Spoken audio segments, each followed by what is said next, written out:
Então, a primeira coisa que precisamos saber, pode ir avançando, é que todos nós, não é, todas as pessoas, né, são vulneráveis em algumas áreas.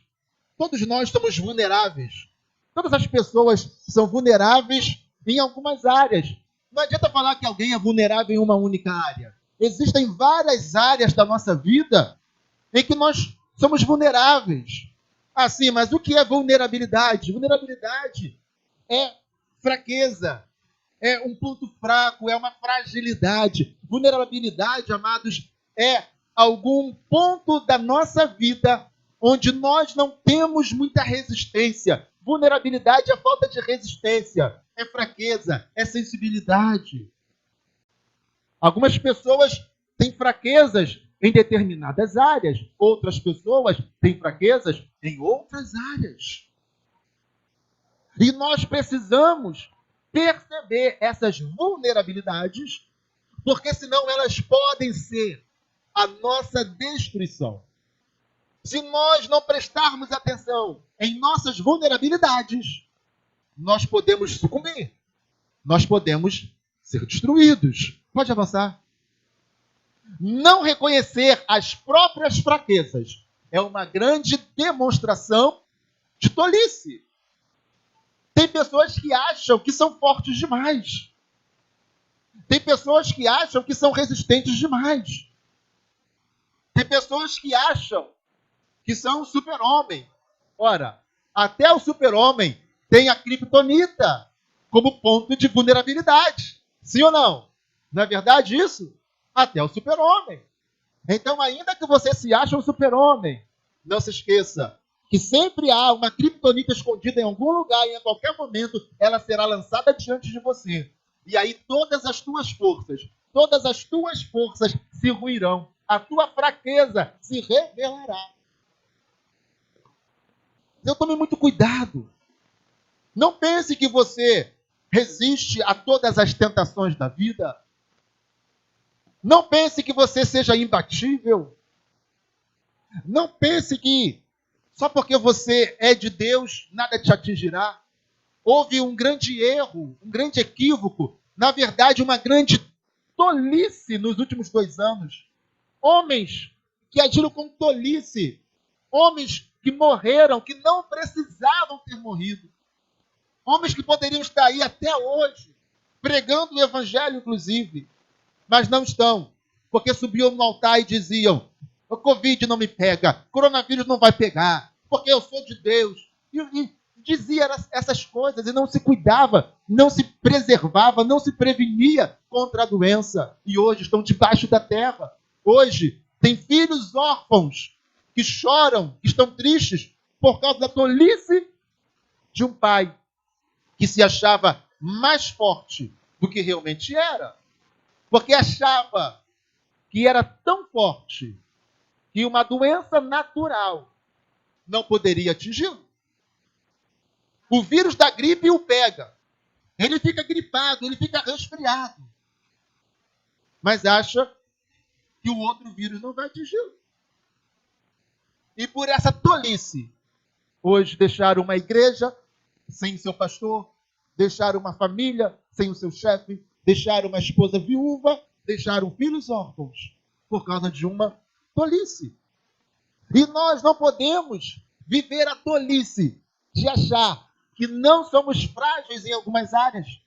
Existem áreas que Deus cuidará de nós, sim, mas existem áreas que Deus não cuidará, porque a nós compete o cuidado, porque Deus nos deu inteligência, ou seja, capacidade para zelar pela nossa saúde, para zelar pelo nosso físico, para zelar pela nossa sanidade mental, para zelar pela nossa prosperidade financeira.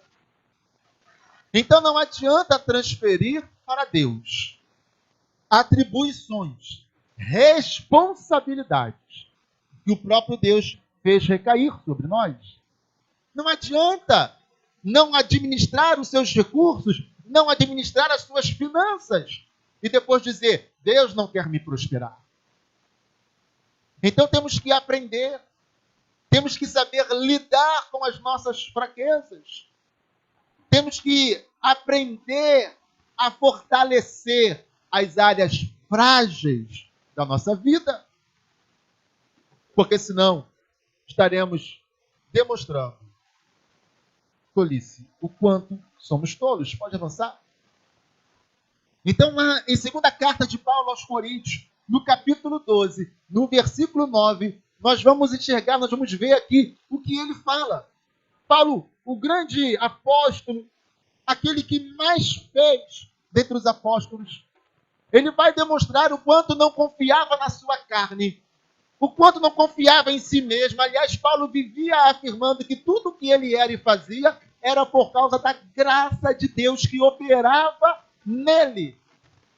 E ele dizia, não eu, mas a graça de Deus em mim é quem faz. Ele sabia que ele não era forte. Por isso mesmo, ele precisava se curvar e se dobrar diante da graça de Deus, para que a graça de Deus pudesse se manifestar em sua vida.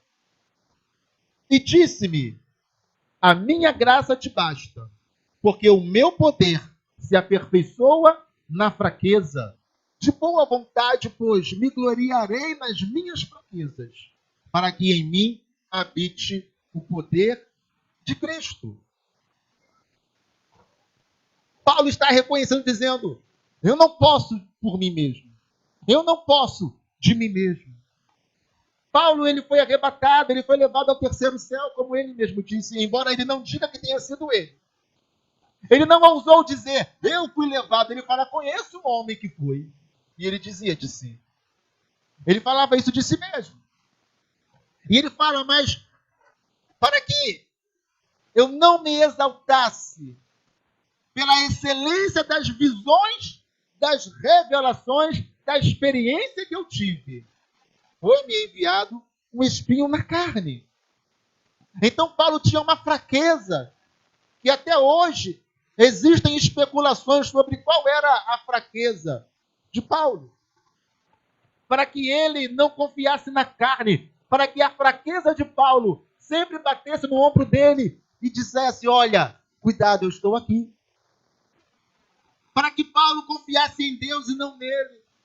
É triste ver alguns homens, hoje mesmo nós vemos tantos homens de Deus, que um dia foram tão usados por Deus, foram tão sinceros na presença de Deus, mas quando cresceram se corromperam.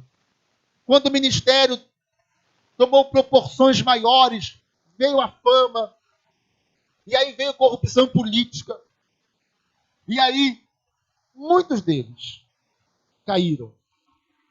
Muitos deles se esqueceram que quem opera, ou quem operava neles, era a graça de Deus. Muitos se esqueceram. E entenda uma coisa, ainda que você peque, o seu ministério continua fluindo.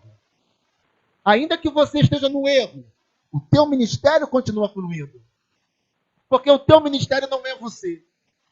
O teu ministério são vidas, são pessoas, é uma multidão. Porque em Deus tem zelo. E por causa dessa multidão, o ministério desse homem ou dessa mulher continua, permanece, embora ele mesmo já não esteja mais na presença de Deus. Muitos homens hoje já não estão mais na presença de Deus, mas o seu ministério continua.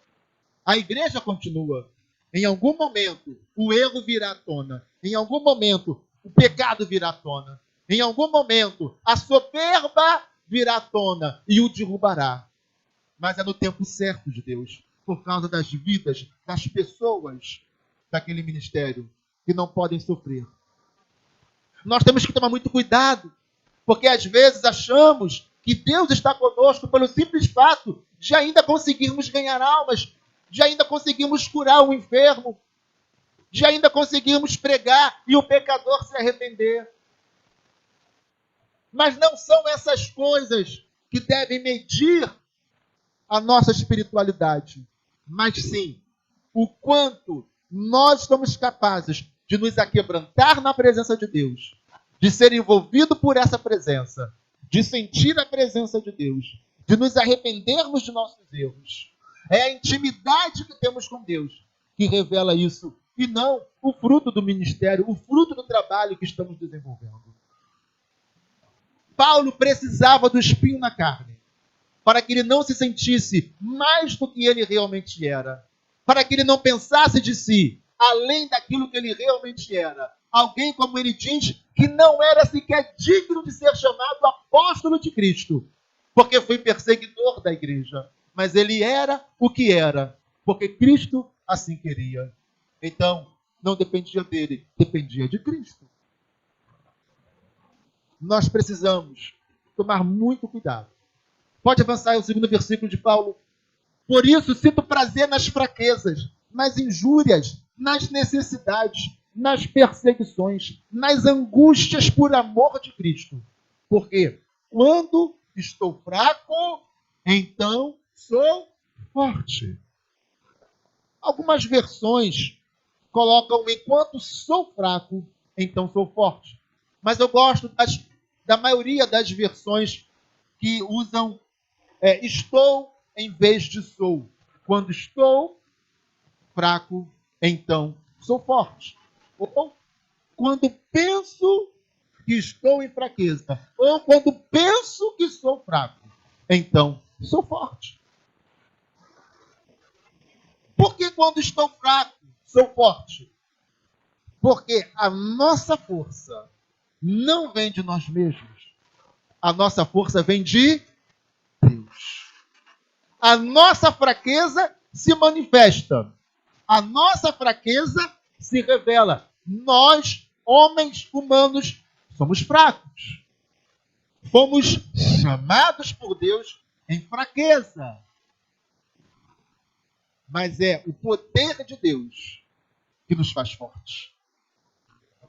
Por pior que seja a tua situação, por pior que seja o momento que você viva, por mais que você ache que você não é capaz, que você não pode vencer, que você não é capaz de superar, que você não pode vencer o pecado, que você não pode vencer os problemas da vida, saiba que é nessa tua fraqueza que se manifesta o poder de Deus. Paulo orou 3 vezes ao Senhor para que tirasse o espinho da carne dele, para que afastasse o mensageiro de Satanás que o esbofeteava. E ele clama 3 vezes. E a resposta do Senhor é: a minha graça te basta. Tudo que você precisa é viver, é andar debaixo da minha graça. É viver a minha graça na tua vida. Sem a graça de Deus, nada podemos. Sem a graça de Deus, nada fazemos. Viver a graça é depender do agir de Deus em nós. Mas tome muito cuidado. A graça se desenvolve em nós e nos leva a um comportamento novo, a um comportamento de filhos, a um comportamento de santos. A graça de Deus nos leva a resistir ao pecado. A graça de Deus nos leva a dizer não ao pecado. A graça de Deus nos leva a buscar uma vida que glorifique e honre a Deus. E não dê testemunho ou mau testemunho para os que estão lá fora. A graça de Deus nos dá o poder de viver uma vida segundo a vontade de Deus e não segundo o curso desse mundo. A graça de Deus em nós nos leva a produzir as boas obras de Deus. Amém ou amém? A minha graça te basta, pois o meu poder se aperfeiçoa nas fraquezas, por isso sinto prazer nas fraquezas, nas injúrias, nas necessidades, nas perseguições, nas angústias, por amor de Cristo, porque quando estou fraco, então sou forte. Sou forte porque em mim opera a graça de Deus. Aleluia. Reconhecer nossa vulnerabilidade para que a graça de Deus abunde em nossa vida. Reconhecer fraqueza, reconhecer vulnerabilidade, não é viver a fraqueza, não é viver a vulnerabilidade. Eu não posso dizer, Deus sabe que eu sou fraco, né? Sabe como é que é? A carne é fraca, né? Maior gatona, mulher bonitona, deu mole pra mim. Sabe como é que é? A carne é fraca. Não é isso. O nome disso é sem vergonhice, é falta de vergonha na cara, é safadeza. Não é graça. A graça nos leva a olhar e dizer: eu fui liberto do poder do pecado. Deus me chamou para viver uma vida de santidade em sua presença. Por isso, eu não vou pecar. A carne é fraca, mas a graça de Deus nos faz vencer a fraqueza. Se a tua vulnerabilidade é moral, é com pecados, é com pecado sexual, então você precisa reconhecer isso. E você precisa tratar essa área da tua vida. E não dar lugar a ela. Porque o diabo, ele vai atacar nos pontos vulneráveis da nossa vida. Ele vai atacar nos pontos fracos e não nos pontos fortes. Ele não vai falar, bom, ele é uma fortaleza naquela área. Por exemplo, tem pessoas que são fiéis dizimistas na casa de Deus. Mas sabe a pessoa fiel? O diabo não vai falar, bom, eu vou tocar aqui nessa área da vida dele. Eu vou fazer ele não entregar o dízimo. O diabo não vai fazer isso, porque sabe que aquela pessoa é muito forte nessa área. Mas ele olha e fala, mas eu percebi que ele tem uma fraqueza por mulher. E é nessa área que ele vai atacar. Na área vulnerável da vida. Geralmente mulheres são vulneráveis naquilo que ouvem. Então, alguém se encosta. Um colega de trabalho, por exemplo, ou da faculdade, ou seja lá onde for, e começa a soltar palavrinhas, elogios. Daqui a pouco a mulher... E ela vai querer ouvir elogios no dia seguinte. E ela começa a gostar. Porque esse é o ponto frágil. É o ponto de vulnerabilidade. Que precisa ser fechado, tratado. Não dar vazão. Não permitir. Porque depois será difícil tratar. Pode avançar aí, por favor. Precisamos reconhecer nossos pontos vulneráveis. E redobrar a vigilância sobre eles. Se temos que ser vigilantes o tempo todo em todas as áreas, nas áreas em que nós somos vulneráveis, temos que redobrar a vigilância. Aquela pessoa que gosta de fazer fofoca. E geralmente quem faz fofoca sempre enfeita um pouquinho mais, porque tem que impressionar. Tem que carregar alguma coisa a mais com a informação. Então a pessoa tem que redobrar a vigilância nesse ponto de fragilidade. Não deve ser fofoqueiro. Vigia, redobre a vigilância sobre essa área. Porque vai ser essa área que o diabo mais vai atacar. Ele busca os pontos frágeis da nossa vida. Pode avançar. Opa! Como a cidade derrubada, sem muro, assim é um homem que não pode conter o seu espírito. Então, quando eu digo para você que o diabo ele vai atacar as áreas de vulnerabilidade, você imagina um exército marchando contra uma cidade. Então, vamos pegar as guerras da antiguidade, não da vida moderna e urbana como as de hoje, mas do tempo da antiguidade, onde as cidades geralmente eram fortificadas, então faziam-se fortalezas, faziam-se muralhas, para que a cidade não fosse invadida e tomada. Então, o inimigo sempre procurava entender e compreender qual era o ponto frágil daquela cidade. Qual era o ponto em que ele pudesse entrar de maneira mais veemente, com ataques mais bem-sucedidos. Mas a Bíblia diz que uma cidade sem muros, sem muralhas, sem fortalezas, sem proteção, assim é uma pessoa que não domina, que não tem domínio próprio, que não domina suas paixões, suas vontades. Toda pessoa que não redobra a vigilância sobre os pontos de fragilidade torna-se como uma cidade com muralhas derrubadas. Às vezes você é uma cidade toda murada, mas existe um ponto da muralha que caiu. É o ponto de fragilidade, de vulnerabilidade. E o inimigo vai entrar exatamente por ali. A atenção precisa ser redobrada naquele ponto de vulnerabilidade. Qual é a tua fraqueza? Qual é a área da tua vida? Qual é a área da tua existência? Qual é a área da tua alma que é frágil, que é sensível?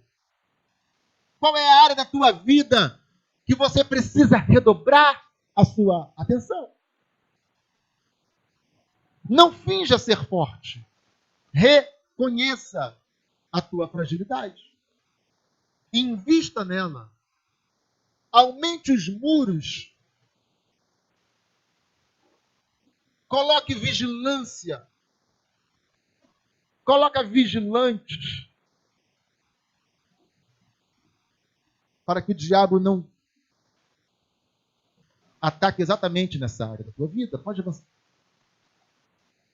A soberba, lá em Provérbios 16, 18. A soberba precede a ruína. E a altivez do espírito precede a queda. Então a soberba, a arrogância, o orgulho é aquilo que precede a ruína. A soberba, o orgulho, a arrogância é o trampolim que a pessoa pula ali e se coloca em queda livre. O que é arrogância? O que é orgulho? O que é soberba? É achar que pode. Deixa comigo, tira isso aí de letra. E comigo não tem essa não. Imagina alguém te chama para o duelo. Eu sei que isso é uma coisa não muito comum nos dias de hoje, né? Os duelos. Antes havia duelos de espada. Depois havia os duelos do faroeste, né? Conta 10 passos. Vira, tira, pá. Mais recentemente, os duelos eram no braço mesmo, vem? Vamos lá fora. Vamos lá fora. E os duelos eram no braço mesmo. Não é isso? Os duelos. Então alguém te chama para o duelo. E você olha e fala assim, deixa comigo. E alguém fala, cuidado, hein? Cuidado com o fulano aqui, cuidado nada, rapaz. Ei, tá pensando aqui, ó. Tá comigo, rapaz. Cuidado. Prepara. Fulano não é bobo, não. Fulano é um otário, rapaz. Ei, tu não me conhece, não. Então, o que eu quero dizer? Em vez da pessoa, fui chamado para um duelo. Deixa eu correr um pouquinho para pegar energia, deixa eu fazer umas flexões, deixa eu levantar uns pesos, deixa eu dar uns socos aqui, né? Porque no duelo eu não posso dar mole. Mas a pessoa confia muito em si mesmo. Deixa comigo. Não é assim? Quando chega lá, além de passar vergonha, passa dor. Adoro esses filmes. Adoro esses filmes. O Gilberto falou de Karate Kid, né? Esse e tantos outros. Adoro esses filmes. Enquanto um tá lá, todo arrogante, todo soberbo, o outro tá lá, né? Lutando. Na hora do duelo, depois que apanha um pouquinho, vai lá e consegue derrubar o oponente soberbo, que se achava o máximo. Então a soberba, ela precede a ruína.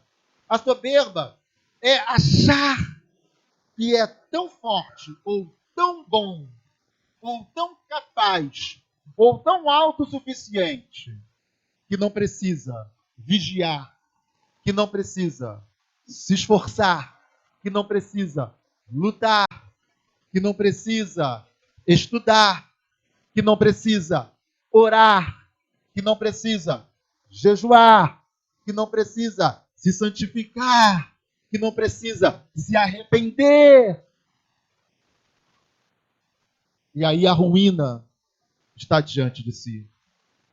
Mais uma vez eu digo, Deus disse para Caim, Caim, Se você proceder mal, o pecado jaz à porta. Está ali, ó, batendo a porta o pecado, ó, querendo dominar você. O desejo do pecado será sobre você, mas é você quem deve dominá-lo. Tome cuidado, Caim. Caim não ouviu o conselho de Deus e o pecado dominou ele. Então a soberba precede a ruína. Pode avançar. Assim, aquele que julga estar firme, cuide-se para que não caia. Não sobreveio a vocês tentação que não fosse comum aos homens, humana. E Deus é fiel. Ele não permitirá que vocês sejam tentados além do que podem suportar. Mas, quando forem tentados, Ele lhes providenciará um escape para que o possam suportar. Olha, aquele que cuide, que pensa que está firme, aquele que pensa que está de pé, aquele que pensa que está firme, olha, cuidado, não caia. Cuidado para não cair. Não seja arrogante o suficiente para achar que você não pode cair. Tome cuidado. Cuidado para não cair. Porque a queda é a pior coisa. Depois que cai, para levantar é uma dificuldade enorme. E vai continuar falando, não sobreveio a vocês nenhuma tentação que não fosse tentação humana. Nós somos atraídos pelas nossas cobiças. As nossas tentações, elas vêm das nossas cobiças, dos nossos desejos que operam na nossa carne. Mas a Bíblia, esse texto fala, Deus não vai deixar que você seja tentado além daquilo que você possa suportar. Então, toda tentação é suportável. Toda tentação é suportável, é vencível. Com a tentação, Deus providencia escape. Então, quem cai em alguma tentação? Quem não quis suportá-la e quem não quis o escape de Deus. Quando Deus providencia para você o escape, mas você fala, não, peraí, deixa eu continuar que estava tão bom. E você continua na tua tentação, em vez de ir pelo escape. Escape fala de saída, fala de fugir, fala de seguir no sentido contrário da tentação. Deus vai dar o escape. Opa, deixa eu sair disso aqui. Deixa eu continuar aqui não, porque aqui vai dar ruim. Quem entendeu, diga amém. Pode avançar. Então nós vamos ver que isso aconteceu em Sansão. Sansão sentiu-se confiante demais e esqueceu que sua força extraordinária não vinha dele mesmo, vinha de Deus. Sansão começou a ser soberbo, porque ele era invencível. Ele lutava com dezenas de homens ao mesmo tempo e os vencia. Certa vez, trancaram as portas, os portões de ferro da cidade, para que Sansão não fugisse da cidade. E Sansão, ele foi lá. E não imagina que seja esses portãozinhos da tua casa. Eram portões de muralhas. Provavelmente tivessem 5 metros de altura. E ele pega os portões da cidade. E ele coloca nas suas costas e vai ele. Caminhando com os portões. Primeiro ele arranca os portões. E coloca nas suas costas e vai. Carregando os portões da cidade. Por causa da força extraordinária que vinha sobre ele. O problema é que Sansão se esqueceu da origem de sua força. Ele se esqueceu que não vinha dele mesmo. Também não vinha de seus cabelos. Não vinha de seus cabelos. Mas vinha do Espírito de Deus. Vamos, eu acho que é o próximo versículo. E vindo ele, Sansão, Aleí, é o nome da cidade, os filisteus lhe saíram ao encontro, jubilando. Porém, o Espírito do Senhor poderosamente se apossou dele, de Sansão, e as cordas que ele tinha nos braços se tornaram como fios de linho que se queimaram no fogo, e as suas amarraduras se desfizeram das suas mãos. Então, quando o Espírito do Senhor vinha sobre ele, a força extraordinária se manifestava. As cordas novas que o amarravam se partiam como um fio de linha queimado no fogo. Então, a força de Sansão não era de si mesmo, mas a origem era de Deus. O Espírito de Deus se apoderava dele. E aí a força extraordinária se revelava, se manifestava. Por isso que Paulo fala que quando ele está fraco, é que ele é forte. Porque a força, a nossa força, não provém de nós mesmos, mas provém de Deus que nos capacita. Diga aleluia! Se não for o Espírito de Deus em nós, somos tão frágeis e tão vulneráveis. Então precisamos buscar ao Senhor. Quando você vê que você está diante de uma tentação, seja ela qual for, vá para os pés do Senhor. Clame a Ele. Busque o poder do alto. E assim você vencerá toda e qualquer tentação, porque todas elas são humanas. E o teu espírito fortalecido, a tentação se vai. Sansão esqueceu que a sua força, pode avançar, que a sua força provinha de Deus. Até o mais forte dos homens possui sua vulnerabilidade. Então Sansão se envolveu com tantas coisas erradas. Sansão, como o nazireu de Deus que era, ele era um nazireu. E o seu voto de nazireado era um voto perpétuo, não era um voto temporário. Ele não podia chegar-se a cadáver. Chegou-se a cadáveres. Deitou-se com prostitutas. Desobedeceu seus pais. Fez tanta coisa errada. E por fim, achando que era forte demais, revelou um dos segredos de seu voto. Porque um dos segredos do nazireu é não passar navalha na cabeça. E quando ele revela isso para a prostituta Dalila, ela vem e corta seu cabelo. Quando os homens vêm para prendê-lo, ele pensa que ainda era forte. Porque ele se esqueceu que a sua força não vinha dele, mas vinha de Deus. Como das outras vezes, agora o Espírito do Senhor não se apossou de Sansão. E quando ele vai lutar com os homens que vieram, ele é preso. Seus olhos são vazados, arrancados. Ele fica cego. E você conhece toda a história.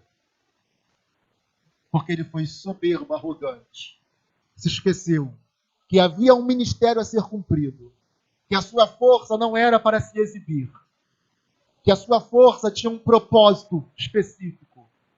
E ele, em vez de focar no propósito dele, ele focou na sua carne, nos seus desejos, nas suas paixões, nas suas vinganças pessoais. Tirando o foco da missão de Deus para ele, tornou-se vulnerável. O inimigo o atingiu no seu ponto de vulnerabilidade. E assim ele foi morto. E assim ele foi derrotado. Até o mais forte dos homens tem o seu ponto de vulnerabilidade. Aquele que está em pé, que cuide que está em pé, não caia. Amém, amados? Fique em pé nessa hora diante de Deus. Cuidado com a vulnerabilidade. Seja qual for o ponto de vulnerabilidade da tua vida. Tome muito cuidado, acabou, né? Tome muito cuidado com os pontos de vulnerabilidade. Em todas as áreas da tua vida. Em todas as áreas, lute. Lute para vencer as tuas fraquezas. Às vezes você quer vencer na vida, mas você não vence. Porque os pontos de vulnerabilidade estão ali ainda. Você sabe o que tem que fazer, mas não faz. Faça aquilo que tem que ser feito, para que você vença. Em o nome de Jesus. Amém.